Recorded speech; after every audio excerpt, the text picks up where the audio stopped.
Hey everybody, GC13 here. Shadow Weaver may have started as just Hordak's second in command, but she was always in full control of the Horde's forces. Last week we looked at the hold she had on Adora, which allowed her to be confident that our purely good hero would do our evil villain's bidding. This week, it's time we checked in with Shadow Weaver herself. If she could dupe Adora into being part of her plan, what was her plan? Well, Shadow Weaver is a very secretive character. Even after her escape from the Horde, she was never forthcoming with information. Still, I think you'll agree that she made certain goals of hers quite clear. In a few hours, bright moon will fall, and Etheria will be ours to rule. You'd think that would make it a slam dunk. Shadow Weaver wanted to conquer Etheria on behalf of the Horde. Whether she expected a conflict with Hordak after that or not, and make no mistake, she was worried about one. Step 1 in her plan was conquering the planet like she was supposed to.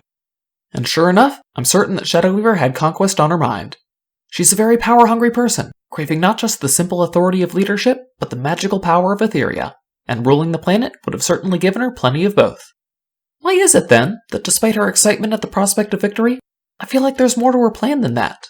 After all, how long was Shadow Weaver Hordak's second in command? While the show was very sparing with any specifics about the passage of time, it could easily have been 20 years. Certainly at least 15, as she was already Hordak's second when baby Adora was portaled to Etheria. We know she's faced military challenges in that time, because under her leadership the Horde was able to face and defeat the First Princess Alliance. After crushing the only coordinated resistance Etheria had to offer, however, the Horde seems to have done nothing under Shadow Weaver's command for more than 10 years. It's not that the Horde isn't strong enough. Look at what Catra was able to accomplish in Shadow Weaver's place. Yes, it's true that she initially pushed too hard and had to stop to stockpile more materiel, but under her command the Horde was able to gain ground despite facing a second Princess Alliance with the She-Ra leading its forces in battle, and all after Catra's operation at Princess Prom brought the Kingdom of Snows into the war against the Horde.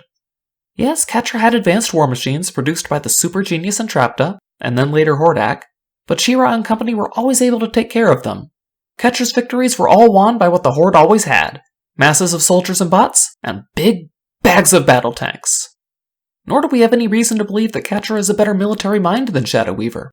One of the most crucial elements of warfare is deception, and lying is, 95% of what Shadow Weaver does. She was also responsible for Catra's education, so any military knowledge Catra had would have come, directly or indirectly, from Shadow Weaver.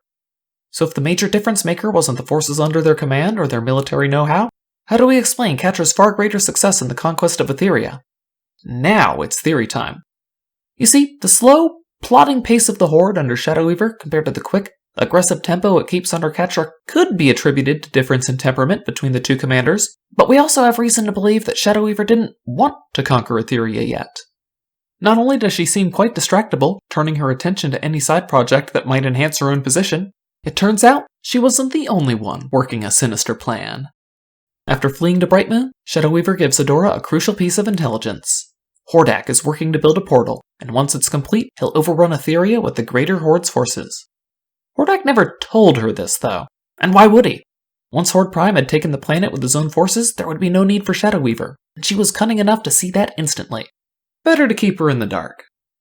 Thanks to her propensity to spy on everyone, however, the least trustworthy know the wisdom in not being trusting. After all, Shadow Weaver knew that Hordak completing his portal would spell her own doom. But Hordak was a general, not an engineer. His progress was slow as he was frustrated by his mistakes, and he rarely spoke with any of the soldiers under his command. While he struggled in his sanctum, Shadow Weaver was the face of authority the Horde saw on a daily basis. It's safe to say that even after Hordak's death, she would continue to lead as she had for decades. That was her primary strategy: outlast Hordak. Had Entrapta, a genius scientist and engineer, not come along to both speed up construction of the portal and extend Hordak's life, her plan would have certainly succeeded. After Hordak's demise, there would be no one left who could successfully challenge her for dominion over the Horde, and she would start running things the way she wanted. The only goal I can see for her is the capture of the other runestones, so she could seize their power as she did the Black Garnets. Hordak's inattentiveness as a leader was the most likely cause for Shadow Weaver's extremely conservative campaigns. So long as troops and territory were not being lost, he was content to leave military matters to her and focus on his portal. What rare demands he did make were a direct result of Shadow Weaver's slow pace of operations. We saw what happened when Catra tried to involve him. He was ready to kill her right there because she took a bad risk, and because she had an advantage that didn't result in victory. In short, there's no good reason to take chances so long as Hordak is in control. Once he was gone, however, and Shadow Weaver was in firm control, she would be free to push the Horde to take significant losses to seize the runestones. In just a few years, she may have even put Catra's aggressive campaigns to shame. This is the plan Adora fit into. Shadow Weaver knew she was powerful. She sensed it the instant she saw her. Adora was trained as a soldier and became a powerful warrior, but had no ambition of her own. In short, she was exactly the kind of person an ambitious leader wanted the ear of. Remember, Adora is a good-hearted person. Only Shadow Weaver's constant attentions kept her from seeing the evil of the Horde. Were Hordak to have Shadow Weaver imprisoned, it would only be a matter of time before Adora rescued her.